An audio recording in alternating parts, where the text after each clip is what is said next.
चुनाव आयोग ने चोरी पकड़ने वाले सॉफ्टवेयर का इस्तेमाल क्यों नहीं किया? क्या जानबूझकर 14.5 लाख, जी हाँ दोस्तों, 14.5 लाख फर्जी मतदाताओं, या फिर ये कह लें कि इन 14.5 लाख फर्जी मतदाताओं में से करीब करीब 3.5 लाख ऐसे फर्जी मतदाताओं की पूरी फौज तैयार खड़ी की जा रही है, जिसमें चुनाव आयोग की पूरी सहमति है।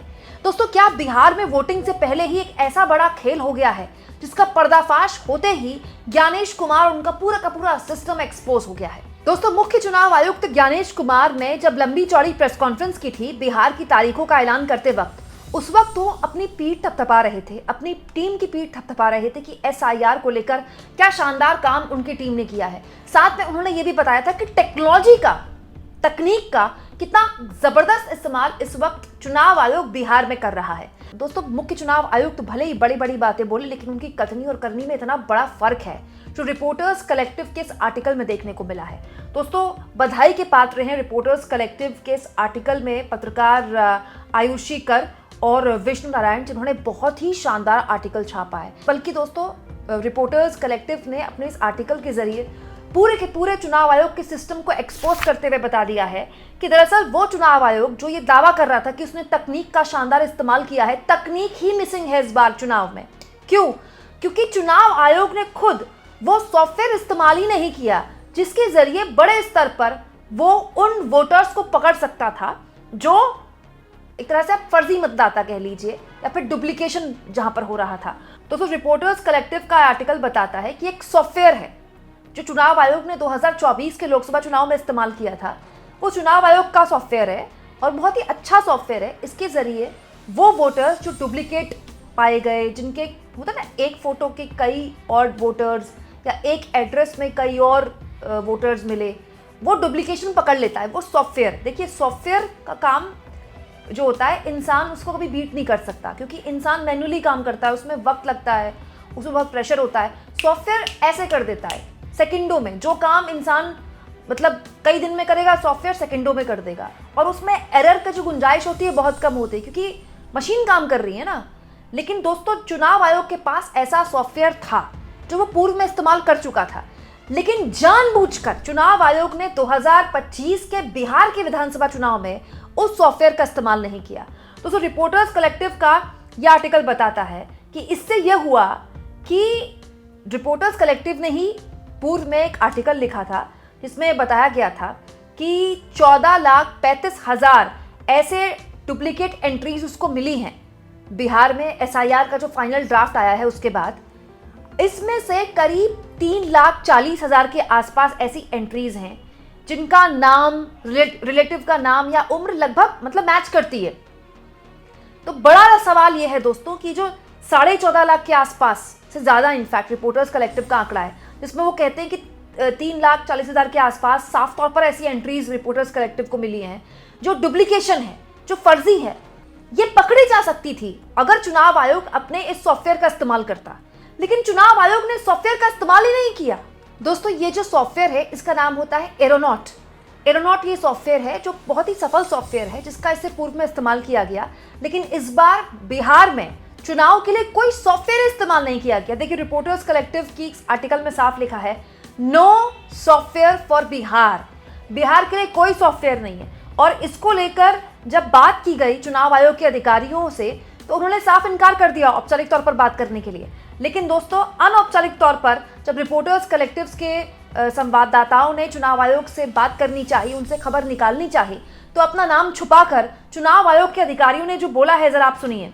दोस्तों, इस खबर में लिखा है, अ top official eight ECI who spoke with us, मतलब चुनाव आयोग के एक बड़े अधिकारी ने रिपोर्टर्स कलेक्टिव से बात करते हुए कहा, we did not touch duplication during SIR, mostly our focus was on document collection.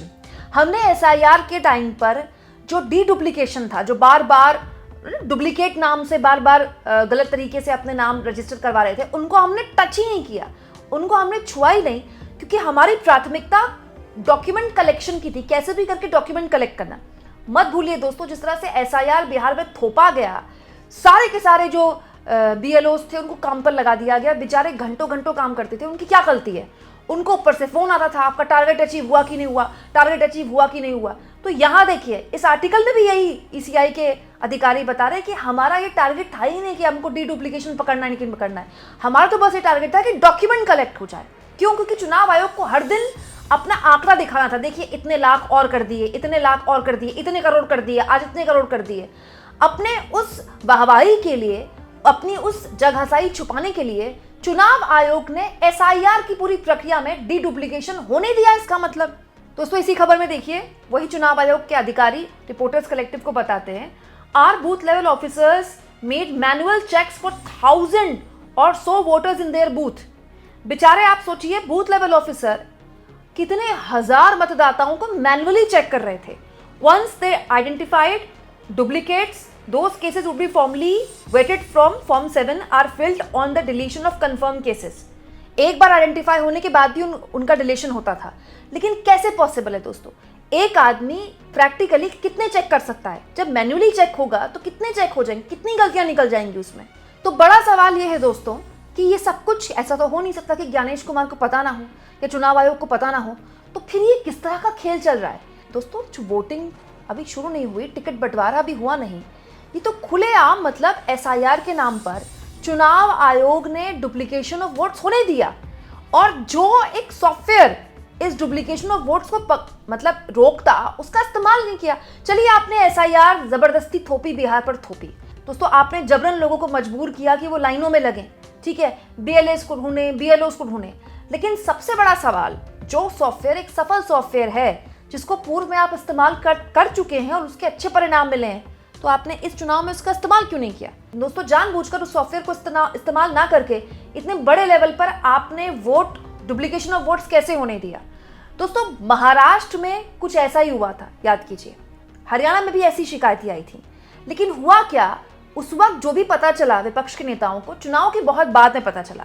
जैसे महाराष्ट्र को लेकर जो राहुल गांधी ने एडिटोरियल्स लिखने शुरू किए, प्रेस कॉन्फ्रेंस करनी शुरू करी, वो बहुत बाद में की, मतलब चुनाव को निपटे 5-6 महीने हो गए थे। लेकिन हुआ क्या, उससे एक बड़े लेवल पर तमाम विपक्षी दलों के बीच में एक समझ पैदा हो गई कि कोई ना कोई खेल हो रहा है। इस बार दोस्तों योगेंद्र यादव जैसे लोग कहते हैं कि इस बार उस खेल से बचने के लिए पूरी की पूरी वोटर लिस्ट को ही आपने हाईजैक कर लिया।